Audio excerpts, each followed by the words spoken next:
Good morning, everyone. Dr. Victoria Skirbo here, speaking to you from the Seeds of Transformation Healing Center in Wareham, Massachusetts. Today is Saturday, February 6th, or if you're in Australia, it's Sunday and the 7th, and the moon is in Sagittarius all day. Of course, the Sagittarius moon is quite optimistic for a moon, and of course, the Sagittarius moon is interested in the big picture. Sagittarius is the sign associated with our search for meaning, the meaning of our lives and the meaning of our experiences. Today we have two major aspects happening, a nice sort of roundup for the week. We have a conjunction between Saturn and Venus, and then shortly thereafter, later in the day, that was sort of the beginning of the day, and at the end of the day, we have Venus again, but this time she's making a square to Uranus. Now, Saturn and Uranus are in close to their exact square, which is going to happen 3 times this year. The major aspect for this year, I am going to do a special presentation on that, so keep your eyeballs peeled for that. That first square is happening on the 17th, so I will try to get something out before that happens.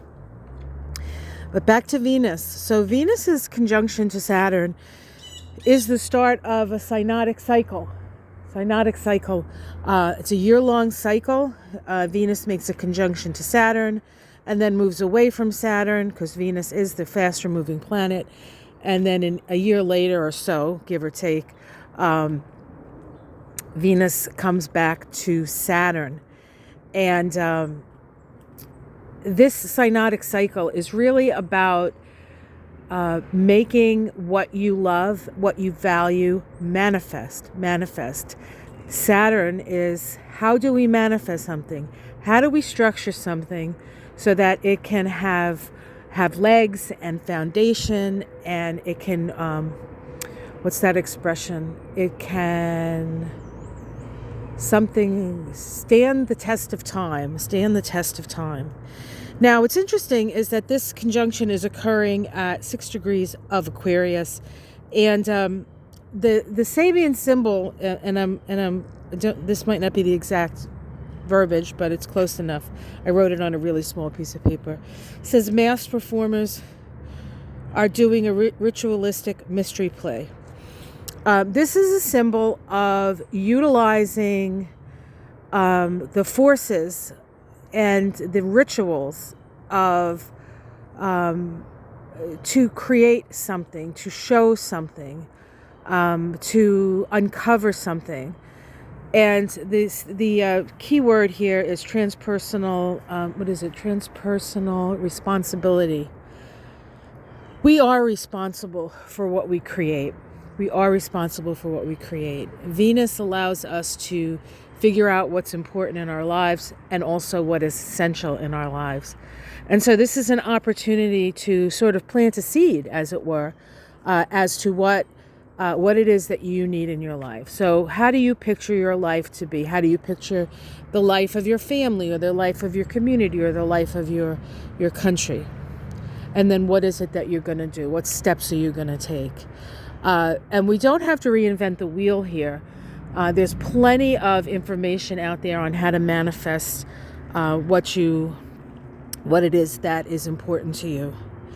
And some people, things are important to them. Other people, relationships are important to them. There's no judgment on what's important to you. The thing is when you get it, then you have to decide, is it that exactly what you wanted? You know that old saying, be careful what you wish for, because you might just get it. That's kind of this, but it's not really wishing. Wishing sounds to me more like Jupiter than Saturn. Saturn is working. So you really have to know what you want, because you're going to have to put a lot of effort into it. But it's going to be effort rewarded, because Saturn, if you work it, Saturn will reward you. If you don't work it, then you don't get anything. Saturn in its way is very black and white. But this does bring the idea of our collective responsibility to getting and creating the world that we envision. So it's not just me and it's not just you, but it's the way that we blend our energies. And we could just have a general sort of, I'd like to see more peace and harmony. That's a good thing to ask for. But then you have to take the actions to bring peace and harmony. So it's not just about wishing it, but it's also about doing it.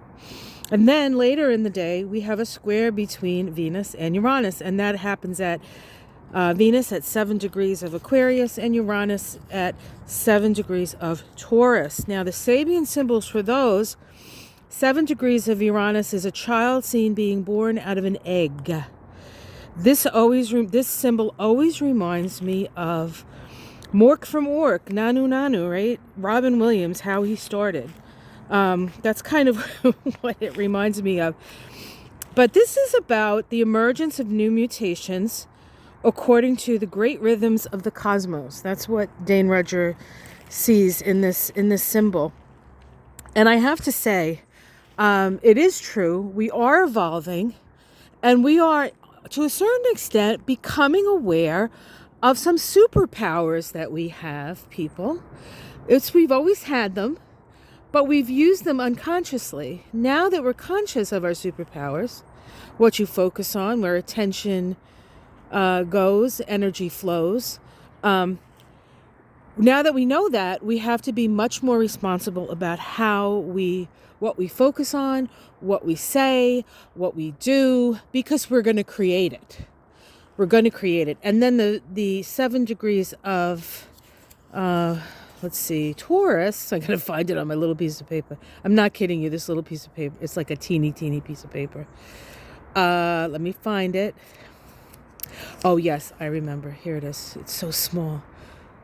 A sleigh on land uncovered by on land not covered by snow. So there's the sense of this particular symbol is that we have to be prepared, even though the snow isn't here.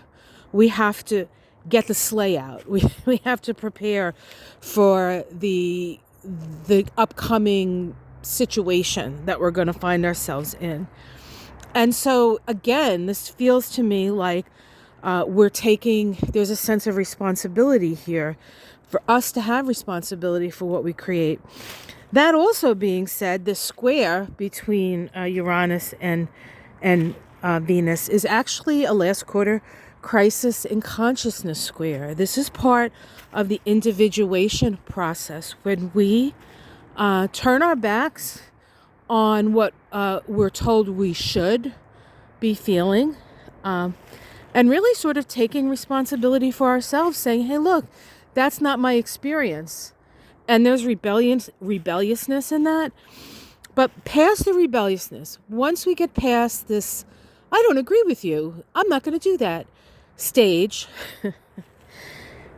it behooves us to then take responsibility for ourselves. I don't trust the government. I don't trust the president. I don't trust politicians. I don't trust this. I don't trust. Okay, fine. What are you going to do? You're just going to complain? Or you're going to do something? And I don't mean, storming the Capitol, do something. I mean, like, being responsible for yourself, taking responsibility for yourself, and taking responsibility for your own life. That's really what that's about, I think. And so that's what's facing us today. It's pretty cool, I think. Pretty much everything I almost say every week, and here it is. So think about that as we move through this day. What is important to you? What is essential in your life? How are you going to create it? Taking responsibility for yourself. Freedom comes when we take responsibility for ourselves. Otherwise, we always feel like we're under the thumb of somebody else. And nobody wants to feel that. Nobody wants to feel like they have no power. We all know what that feels like, all too well. That's what most of the people at the Capitol were squawking about. Maybe not the Proud Boys, maybe not the white supremacists, but all the other people there, I think, although some people thought it was a big party and a big joke,